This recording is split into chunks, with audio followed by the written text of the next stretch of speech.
हाँ, सोमवार के दिन हम जो भविष्यद्वक्ताओं का विषय देखते हैं, उसमें पिछली बार हमने यहेजीएल के बारे में देखा था, जो यहोशापात के समय में एक बड़ी भीड़ यहोशापात के विरुद्ध लड़ने के लिए आ रही है। वो प्रभु की खोज में लगते हैं और तुरंत परमेश्वर यहेजीएल के द्वारा बात करते हैं और एक अद्भुत कार्य, एक बड़ा उद्धार प्रभु देते हैं। ओके, अभी हम देखते हैं जकरिया करके एक याजक है, जिसके द्वारा परमेश्वर बात करते हैं। दूसरा इतिहास उसका 24 उसका 20। दूसरा इतिहास 24 का 20। तब परमेश्वर का आत्मा यहोयादा याजक के पुत्र जकरिया में समा गया और वह ऊंचे स्थान पर खड़ा होकर लोगों से कहने लगा, परमेश्वर यह कहता है कि तुम यहोवा की आज्ञा को क्यों टालते हो? ऐसा करके तुम्हारा भला नहीं हो सकता। देखो, तुमने तो यहोवा को त्याग दिया है, इस कारण उसने भी तुमको त्याग दिया। ओके, यहोयादा याजक के पुत्र जकरिया, उसमें परमेश्वर का आत्मा समाया और ऊंचे स्थान पर खड़े होकर चिल्ला चिल्ला कर यहूदा के लोगों को बोलने लगा कि तुमने परमेश्वर की आज्ञाओं को टालते हो, तुम्हारा भला नहीं हो सकता।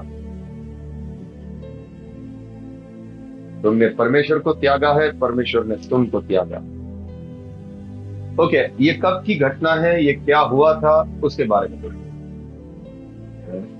दूसरा इतिहास इसका 24।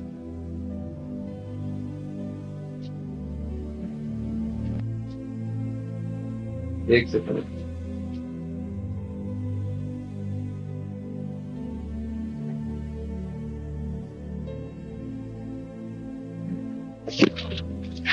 जब योआश राजा हुआ तब वो 7 वर्ष का था और यरूशलेम में 40 वर्ष तक राज्य करता रहा। ओके, ये राजा के समय की बात है, योआश नाम का राजा के समय। और जब वो राजा बना तब कितने साल का है? बच्चा है, 7 साल का बच्चा। और ऐसा बच्चा क्या राज्य करेगा? लेकिन एक व्यक्ति की सहायता से उसको इस बचपने की स्थिति में भी राज्य करने के लिए मदद मिल जाता है। और वो व्यक्ति एक बहुत अच्छा अगुआ, एक बहुत अच्छा प्रभु का सेवक था। उसके बारे में आगे बढ़ेंगे। उसकी माता का नाम सिबिया था, जो बेर्शेबा की थी। आगे।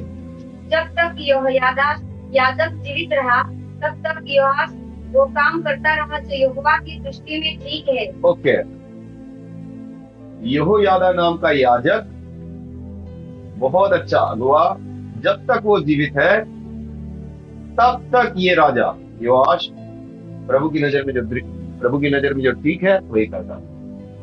हाँ, फिर आगे। यहोयादा ने उसके 2 विवाह कराए और उससे बेटियां उत्पन्न हुई। हाँ, ओके, आगे। इसके बाद योआश के मन में यहोवा के भवन की मरम्मत करने की इच्छा उपजी। ओके, अच्छा विश्वासी है, परमेश्वर के मंदिर को भी ठीक कराना चाहता है ये राजा योआश नाम का। हाँ, फिर।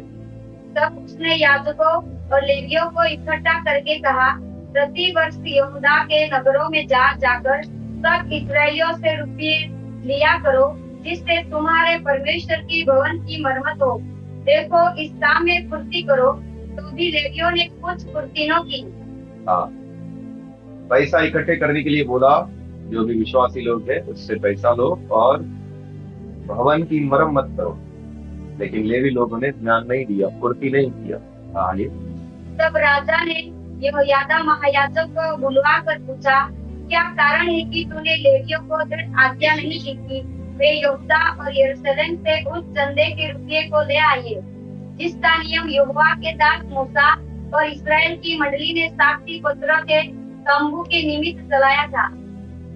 हाँ, अभी राजा जो है, ये प्रभु का सेवक जो है यहोयादा, उनको जाकर उनको बुलाकर पूछते हैं कि दृढ़ आज्ञा क्यों नहीं दी गई है जिससे मंदिर का काम हो सके। आगे।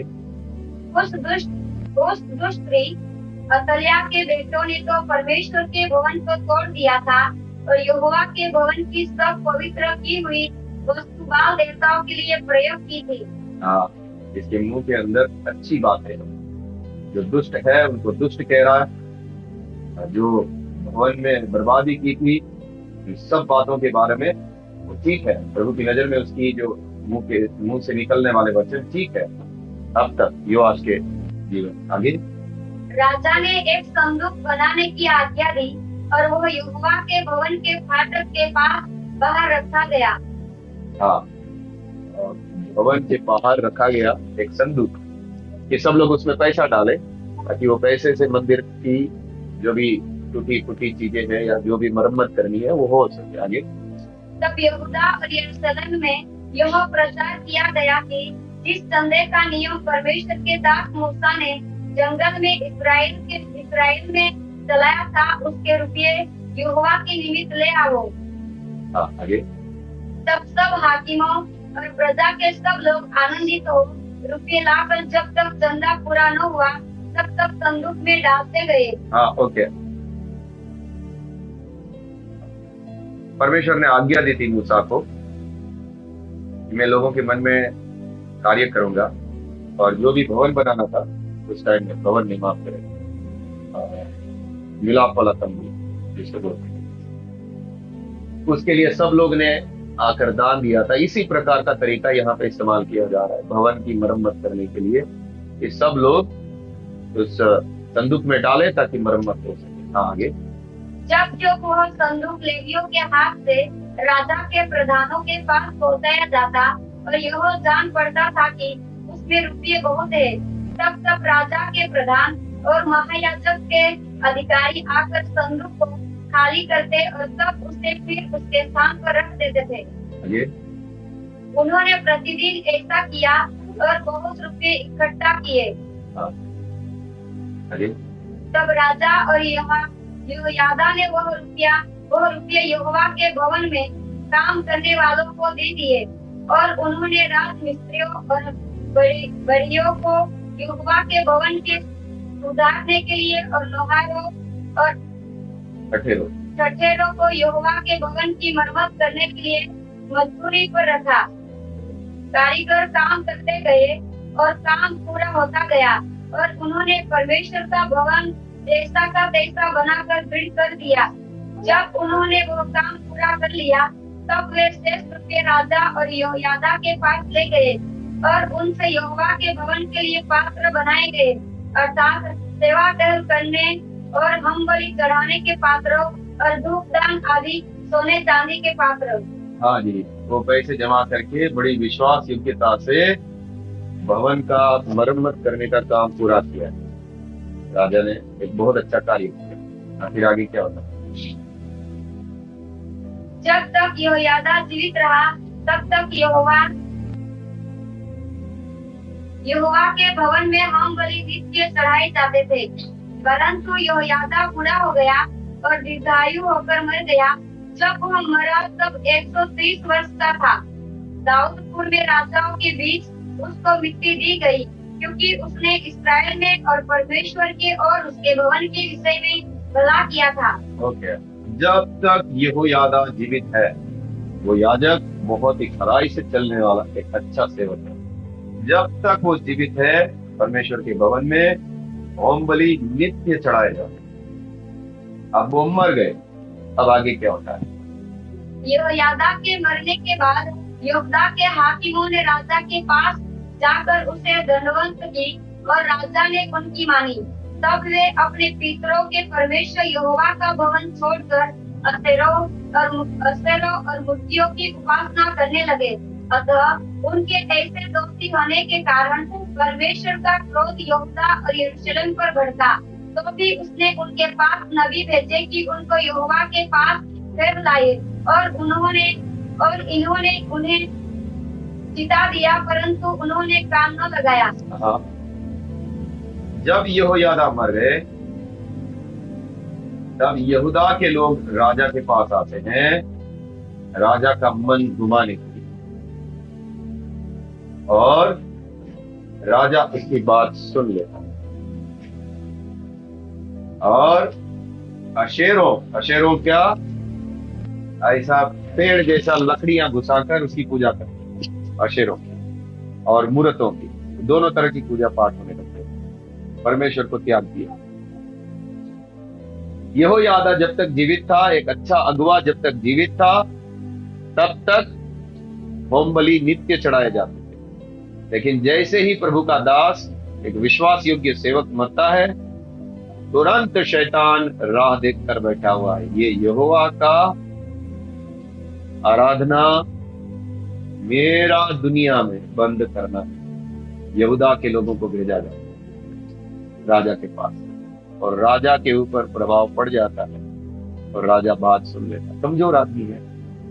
जब तक यहोयादा का प्रभाव उस व्यक्ति के ऊपर था, तब तक वो खड़ा है। यहोयादा का प्रभाव हटा, ये खुद खड़ा नहीं हो पाया।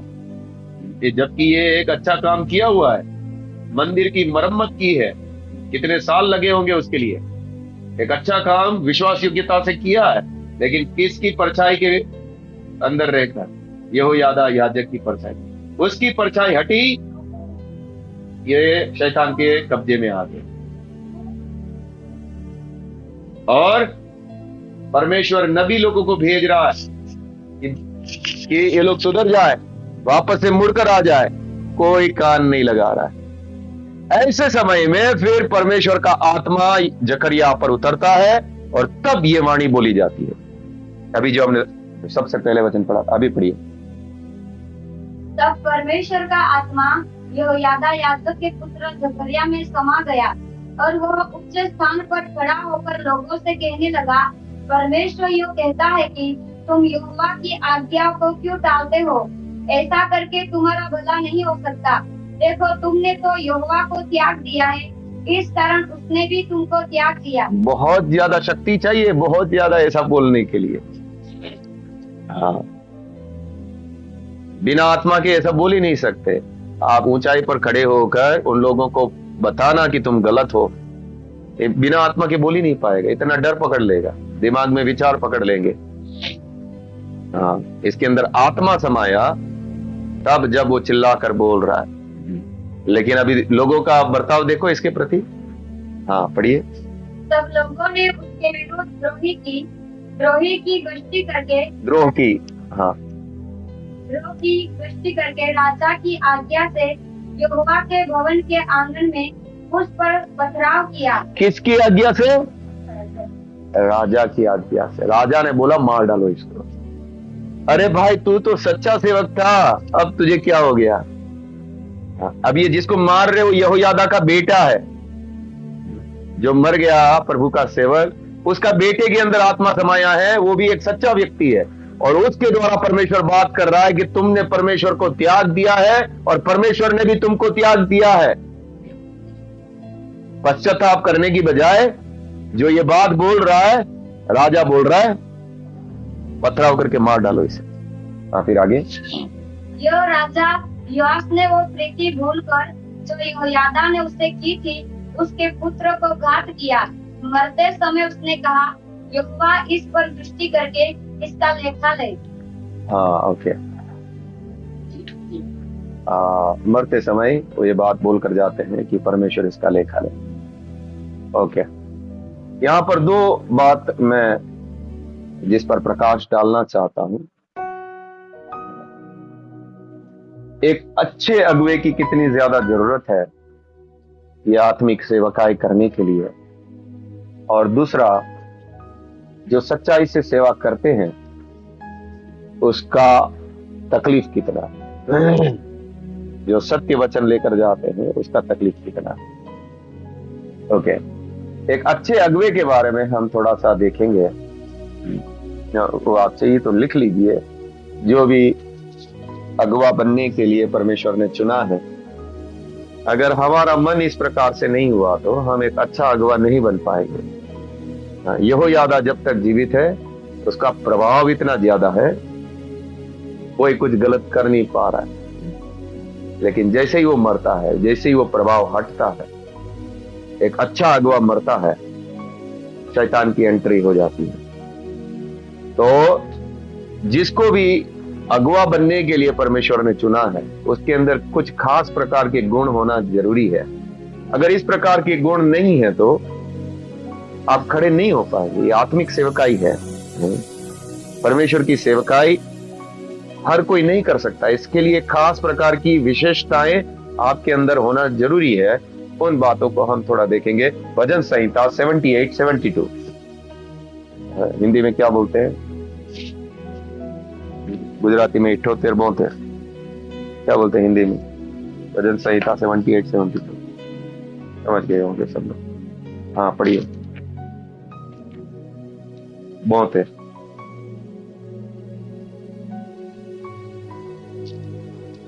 पढ़ेंगे। तब उसने खरे मन से उनकी चरवाही की और अपने हाथ की कुशलता से उनकी अगुवाई की। खरे मन से चरवाही करने का हृदय हो आपके अंदर, खरे हृदय से लोगों की अगुवाई करें। भजन संहिता 37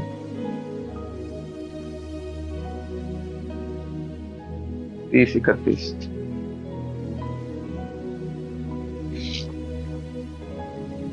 हाँ 38-31। धर्मी अपने मुंह से बुद्धि की बातें करता और न्याय का वचन कहता है। उसके परमेश्वर की व्यवस्था उसके हृदय में बनी रहती है, उसके पैर नहीं फिसलते। परमेश्वर का वचन उसके हृदय में बना रहता है और न्याय का वचन उसके मुंह पर रहता है। वो पक्षपात नहीं करता, गलत को गलत बोलता है, सही को सही बोलता है। और परमेश्वर की व्यवस्था यानी परमेश्वर का वचन उसके हृदय में है, वचन के आधार पे वो जीता है। प्रेरितों के काम 20-28।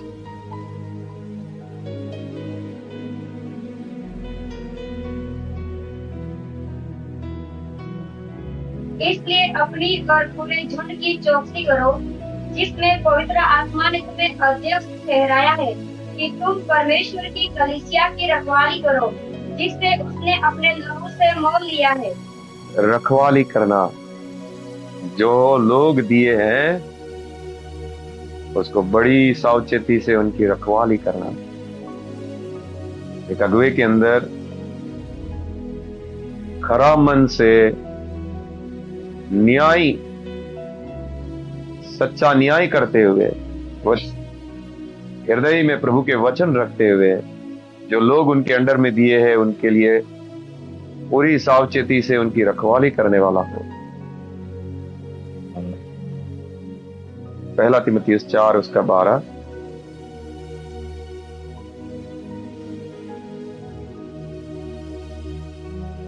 कोई तेरी जवानी को तुच्छ न समझने पाए, पर वचन और चाल चलन और प्रेम और विश्वास और पवित्रता में विश्वासियों के लिए आदर्श बन जा। उसकी बातचीत, उसका जीवन आदर्श हो, जिसको कॉपी किया जा सके या उसके समान जीने का जैसा हो उनका जीवन। एक अगुवे के अंदर ऐसा जीवन होना चाहिए। निर्गमन 18-21।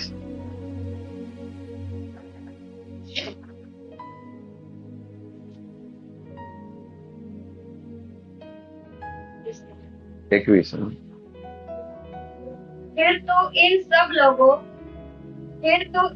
लोगों में से ऐसे पुरुषों को छांट ले, जो गुणी और परमेश्वर का भय मानने वाले, सच्चे और अन्याय के लाभ से घृणा करने वाले हो, और उनको 1000-1000, 100-100, 50-50 और 10-10 मनुष्य पर प्रधान नियुक्त कर दे। अन्याय के लाभ से घृणा करने वाले हो। मैं कितने सेवक को देखकर ही बोल देता हूँ, भाई किसको कौन खड़ा कर दिया इधर, ये तो लाभ ढूंढता है। फिलिपियों 2:3-4। विरोध या झूठी बड़ाई के लिए कुछ न करो, पर दीनता से एक दूसरे को अपने से अच्छा समझो। हर एक अपने ही हित की नहीं, वरन दूसरों के हित की भी चिंता करे। खुद के हित के लिए नहीं सोचता है, दूसरों की हित के लिए सोचता है, स्वार्थी नहीं है वो। परमेश्वर का भय मानने वाला खुद का हित नहीं चाहता, दूसरों का हित चाहता है। पैसे के लिए लालची ना हो। नीति वचन 16:3। अपने काम को यहोवा पर डाल दे, इससे तेरी कल्पनाएं सिद्ध होगी। परमेश्वर पर निर्भर होकर हर कोई काम करता है, खुद के ऊपर निर्भर नहीं है वो, परमेश्वर के ऊपर निर्भर है। नीति वचन 11:14।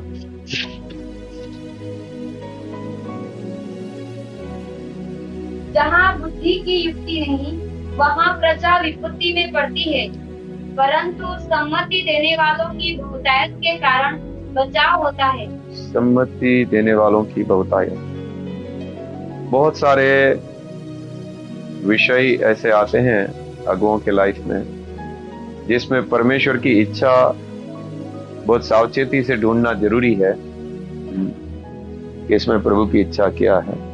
मैं कई बार बहुत लोगों को फोन करता हूं, बहुत गंभीर विषय होते हैं, तो मैं बहुत लोगों का सलाह लेता हूं इसमें क्या करना चाहिए। बहुत सारे अनुभवी लोग हैं, एकदम पक्का मालूम पड़ने पर ही फिर मैं उसको अप्लाई करता हूं कि हाँ इसको ऐसा करना है। तो सम्मति लेने, खुद पर भरोसा ना करें। मुझे मालूम है, आपको कुछ मालूम नहीं है। अच्छे से समझे, प्रभु के सेवकों से जो वचन जानते हैं, जो अनुभवी है, उनका सलाह लीजिए और फिर प्रार्थना करते हुए हर एक काम कीजिए। आपको पूरा पक्का मालूम होना चाहिए कि परमेश्वर की इच्छा है, सलाह लेने वाला हो। हाँ, याकूब 3:1। हे मेरे भाइयों, तुम में से बहुत उपदेशक न बने, क्योंकि जानते हो कि हम उपदेशक और भी दोषी ठहरेंगे। सिखाने वालों का सख्ती से न्याय होगा। जो खुद वचन सिखाते हैं, अगर वो वचन के अनुसार नहीं चले, उनका सख्ती से न्याय है। तो दूसरों को बोलता है, तो क्यों खुद नहीं कर रहा? तो वो एक अगुआ जो वो दूसरों को सिखाता है, वो खुद करने वाला हो, खुद अपने जीवन में लागू करने वाला हो। 1 तीमुथियुस 4:8। क्योंकि देर की साधना से कम लाभ होता है, पर भक्ति सब बातों के लिए लाभदायक है, क्योंकि इस समय के और आने वाले जीवन की भी प्रतिज्ञा इसी के लिए है। भक्ति सब बातों के लिए लाभदायक है, यानी अपना आत्मिक जीवन के लिए कड़ा डिसिप्लिन करता है, सख्ती से डिसिप्लिन का जीवन जीने वाला। रोमियो 12 रोमियो की किताब 12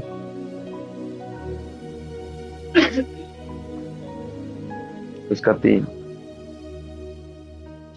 क्योंकि मैं उस अनुग्रह के कारण जो मुझको मिला है, तुम में से हर एक से कहता हूँ कि जैसा समझना चाहिए उससे बढ़कर कोई भी अपने आप को न समझे, पर जैसा परमेश्वर ने हर एक को विश्वास पर परिमाण के अनुसार बांट दिया है, वैसा ही सुबुद्धि के साथ अपने को समझो। हाँ, इसका मतलब है अपने आप को बड़ा चढ़ा के कुछ समझता नहीं है। वो समझता है उसको कौन सा ओहदा मिला हुआ है और उस हिसाब से ही अपने आप को रखता है। वो कुछ अपने आप को कोई बड़ा रेवरेंड बना के नहीं रखता है, बड़ा डॉक्टर बना के नहीं रखता है। हाँ, अगर वो पास्टर है तो वो जानता है उसकी लेवल कितना है। जितना वो है उतना ही अपने आप को समझता है, उससे बढ़कर नहीं समझता है। 1 तीमुथियुस 4। मैं कई लोगों को देखता हूं अपना टाइटल बड़ा बड़ा लगा देते हैं, तभी मैं समझ जाता हूं ये भाई साहब अपने आप को बड़ा बनाने का मन करता है। ये जो है नहीं वो भी अपने आप को बना दिया है।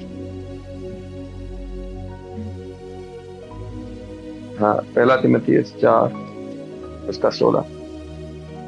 अपनी और अपने उपदेश की चौकसी रख, इन बातों पर स्थिर रह, क्योंकि यदि ऐसा करता रहेगा तो तू अपने और अपने सुनने वालों के लिए भी उद्धार का कारण होगा। उपदेश की चौकसी कर।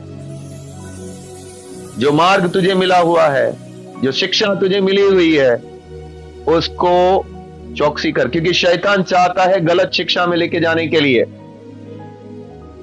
योआश के साथ क्या हुआ? गलत शिक्षा में लेकर गया। अशेरा भी भगवान है, उसको मानो। मूर्ति पूजा भी कर सकते हैं, मानो उसको। विदर्भ बोलते हैं उसको, गलत शिक्षा है। उसकी चौकसी करने वाला हो एक अगुआ।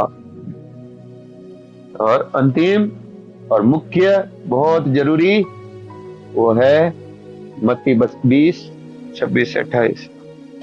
परंतु तुम में ऐसा नहीं होगा, परंतु जो कोई तुम में बड़ा होना चाहे वो तुम्हारा सेवक बने। यस, वो बड़ा होना नहीं चाहता है। एक अच्छा अगुआ, एक अच्छा आत्मिक अगुआ बड़ा बनना नहीं चाहता है। अगर किसी का सच में नापना है आत्मिकता से एक अगुवे की, अगर वो खुद बड़ा बनना चाहता है, सबको नीचा करना चाहता है, वो बड़ा बन के रहना चाहता है, वहीं पे उसका पानी कम हो गया। वो खुद बड़ा बनना नहीं चाहता है। वो खुद को अपने जो है वो उससे बढ़कर नहीं मानना चाहता है। वो अपने आप को एक सेवक का रूप लेता है, वो एक गुलाम का रूप लेता है, वो सबकी सेवा करने वाला रूप लेता है, ना कि बॉस बनने का रूप। एक अच्छा अगुआ। ओके, देखिए, हम सब के पास एक एक जीवन है। मेरा प्रयास भी यही है कि मैं एक अच्छा अगुआ बनूं। अभी मेरा प्रभाव बहुत कम है। मैं चाहता हूं मेरा प्रभाव जो कलीसिया के लिए मैं और ज्यादा उपयोगी बन सकूं। हाँ, और एक बहुत बड़ा प्रभाव कलीसिया के लिए मेरे जीवन के द्वारा हो सके, मेरा प्रयास ये है। और प्रभु से ये इसी बात के लिए अनुग्रह चाहता हूं। हाँ, और हम सब के पास एक ही जीवन है, जो खास करके अगुवे हैं। आपका जीवन यहोयादा के जैसा होना चाहिए। आपकी परछाई के नीचे बहुत लोग सुरक्षित हो सके। आपका जीवन इतना खरा है। आपका जीवन एक अगुवे के अंदर जो गुण होने चाहिए वो गुण है। आप जब तक मरते नहीं है तब तक आपकी शरण में इतने लोग रहते हैं जो सुरक्षित है। पौलुस था इफिसुस की कलीसिया में, वो बोल रहा है, मेरे जाने के बाद तुम्हारे बीच में झूठे शिक्षक खड़े होंगे। कब खड़े होंगे? कब खड़े होंगे? जब तक मैं हूं किसी को घुसने नहीं दूंगा। लेकिन मेरे जाने के बाद मुझे मालूम है तुम लोग इतना कड़क से खड़ा नहीं हो पाओगे, बहुत लोग घुसेंगे। कि पौलुस लड़ता था, अच्छे से लड़ता था, वो किसी को दाव देने नहीं देता था। तो जो भी अगुआ बनना चाहते हैं, एक बहुत बड़ा रोल है, बहुत अद्भुत सेवकाई है। आपके द्वारा कितने लोग आशीषित हो सकते हैं, हिम्मत प्राप्त कर सकते हैं। कितने लोग आपको देखकर, एक अभी अच्छा अगुआ जो हमारे सामने, एक एम साम्यूल जी, अद्भुत अगुआ। ऐसा अगुआ इस युग में ढूंढना मुश्किल है, ऐसा एक अगुआ। अभी मेरे एक फास्टर हैं जिनसे वचन सीखा अमेरिका में, वो मृत्यु के आसपास है। अद्भुत अगुआ। बहुत लोग परेशान है। एक योद्धा जा रहा है, जॉन मैकार्थर करके, अभी वो न्यूमोनिया हो गया है, बहुत उम्र हो चुकी है, 80 के ऊपर है, अभी वो मरने वाले हैं। एक योद्धा जा रहा है संसार छोड़कर, लेकिन जब तक वो इस संसार में था, अद्भुत रीति से सेवकाई किया उन्होंने, जॉन मैकार्थर ने भी, जिनसे मैं वचन सीखा हूं। आपका प्रभाव इतना, और ये जो सिद्धांत दिए गए हैं उसके अनुसार आप जिएंगे तो आपके द्वारा भी एक बड़ा प्रभाव होगा। उसके लिए कोई खास नहीं है परमेश्वर के सामने। परमेश्वर ने वो सिद्धांत दिए, उस सिद्धांत के अनुसार चलने के लिए आपका समर्पण है तो आपके द्वारा भी अद्भुत कार्य करेगा परमेश्वर। एक अगुआ के रूप में प्रभु ने आपके चुना है। तो दूसरा बात जो हम देखना चाहते हैं, अगर आप सत्य वचन लेकर जाएंगे, जो एक झूठी भक्ति करते हैं उनको आप सत्य वचन देंगे तो वही हाल होगा जैसा जकरिया का हुआ। वो लोग आपको छोड़ेंगे नहीं, आपका चीर फाड़ करेंगे। यीशु मसीह को क्रूस पर चढ़ाने का कारण यही था। हाँ, उसके लिए वचन देखिए, यूहन्ना 7:7 पढ़ेंगे। संसार तुमसे बैर नहीं कर सकता, परंतु वह मुझसे बैर करता है। यीशु मसीह अपने भाइयों से बात कर रहा है जो कि विश्वासी नहीं थे उस समय में, ठीक विश्वासी नहीं थे। यीशु मसीह बोल रहा है संसार मुझसे बैर क्यों कर रहा है? आगे, क्योंकि मैं उसके विरुद्ध में यह गवाही देता हूँ कि उसके काम बुरे हैं। मैं उनके बुरे कामों के बारे में गवाही दे रहा हूँ, इसके लिए ये लोग मुझसे नफरत कर रहे हैं। अगर आप लोगों को उसके बुरे कामों के लिए उनको बोलेंगे, उनको खरी शिक्षा देंगे, वो लोग आपसे बैर करेंगे, जैसा जकरिया के साथ किया, उसको पथराव करके मार डाला। लूका 6:26। हाय तुम पर जब सब मनुष्य तुम्हें भला कहे, क्योंकि उनके बाप दादे झूठे भविष्यद्वक्ताओं के साथ भी ऐसा ही किया करते थे। तुम पर हाय है जब सब मनुष्य तुमको भला कहें, और खास करके ये झूठे विश्वासी तुमको भला कहते हैं, तो हाय है तुम पर। क्यों? क्योंकि तुम उसको उसके पाप के बारे में नहीं बता रहे हो, तुम उनकी गलतियां उसके सामने नहीं रख रहे हो, इसके लिए वो तुमको अच्छा बोल रहे हैं। रोमियो 16:18। क्योंकि ऐसे लोग हमारे प्रभु मसीह की नहीं परंतु अपने पेट की सेवा करते हैं और चिकनी चुपड़ी बातों से सीधे साधे मन के लोगों को बहका देते हैं। ये झूठे सेवकों का काम है, चिकनी चुपड़ी बातें बोलना, लोगों को बहकाना। सत्य बोलने वालों पर हमला करेंगे लोग। और यीशु ने क्या बोला? तुमको सताएंगे तो तुम धन्य हो। धार्मिकता के कारण अगर तुमको सताया जा रहा है, सत्य बोलने के कारण तुमको सताया जा रहा है, तुम धन्य हो। दूसरा पत्रस 2:18-19। वे व्यर्थ घमंड की बातें कर करके लुचपन के कामों के द्वारा उन लोगों को सांसारिक अभिलाषाओं में फंसा लेते हैं, जो भटके हुओं में से अभी निकल ही रहे हैं। शारीरिक अभिलाषा के द्वारा उनको बहकाती। ये सब जो बड़ी बड़ी चर्चे हैं ना, वो इसीलिए बड़ी बड़ी चर्च है। उनकी शरीर के अनुसार की बातें उनको बोली जाती है, उनको अच्छा लगता है। वो पास्टर का आदर मान भी बहुत हो जाता है। उनके पास्टर के बारे में आप कुछ बोल के देखो जरा, यीशु मसीह को कुछ भी बोलोगे तो वो लोग को सहन हो जाएगा। उनके पास्टर के बारे में आप कुछ बोल के दिखा दो, लाल हो जाएंगे, क्योंकि असल में उसका परमेश्वर वो उनका पास्टर है। अच्छी अच्छी बात बोल बोल कर उसने इनको जीता है। उनका पाप के बारे में कभी नहीं बताया। उनकी शारीरिक बातों को, उनके शरीर को अच्छा लगने वाली बातों को बोल बोल कर उनको जीत लिया है। लेकिन सच्ची सेवा करने वालों को लोग पसंद नहीं करेंगे। पहला राजा 22:8। इस्राएल के राजा ने यहोशाफात से कहा, हाँ, यिमला का पुत्र मिकाया एक पुरुष और है जिसके द्वारा हम यहोवा से पूछ सकते हैं, परंतु मैं उससे घृणा करता हूँ, क्योंकि वो मेरे विषय कल्याण की नहीं वरन हानि ही की भविष्यवाणी करता है। अहाब बोलता है वो भविष्यद्वक्ता को नहीं बुलाना चाहता मैं, वो मेरे बारे में अच्छा नहीं बोलता है। क्यों तेरे बारे में अच्छा नहीं बोलता? क्योंकि तू दुष्ट है। झूठा भविष्यद्वक्ता तेरे बारे में अच्छा बोल सकता है, लेकिन सच्चा तेरे बारे में अच्छा नहीं बोल सकता। वो यही बोलेगा पश्चाताप कर, वो यही बोलेगा परमेश्वर के वचन के अनुसार चल। इसके लिए अहाब को वो नहीं पसंद आ रहा। हम धन्य हैं अगर हमारी मौत जकरिया की तरह हो, सत्य बोलने के कारण। हम धन्य हैं स्तिफनुस की तरह हमारी मौत हो। स्तिफनुस को भी पथराव करके मार डाला, क्योंकि उसने उन फरीसियों को बोला तुम लोग धन्य हैं हम जब हम दूसरों के पाप बताएं, और प्रभु ने हमें भेजा है कि उनको उनके पाप बताए और हमें इस प्रकार से सताया जाए। हम धन्य हैं। लेकिन अच्छी बातें बोलकर अगर आपने लोगों का हृदय जीता है, जबकि उसको बोलना चाहिए था कि तू गलत मार्ग में चल रहा है, तो हाय है तुम पर, प्रभु बोलता है। क्योंकि झूठे भविष्यद्वक्ताओं के बारे में सब लोगों ने अच्छा बात किया। हमारा काम है लोगों को सत्य मार्ग दिखाना, जो गलत में जा रहा है उसको सही दिखाना।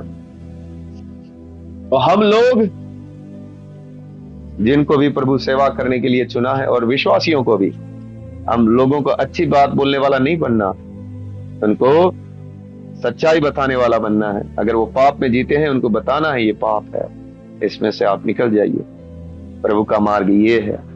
हमें अच्छा बोलने के लिए नहीं रखा, हमें सत्य बोलने के लिए रखा है, लोगों के प्राण को बचाने के लिए रखा। ठीक है, हाँ, कोई भी एक व्यक्ति आखिरी प्रार्थना।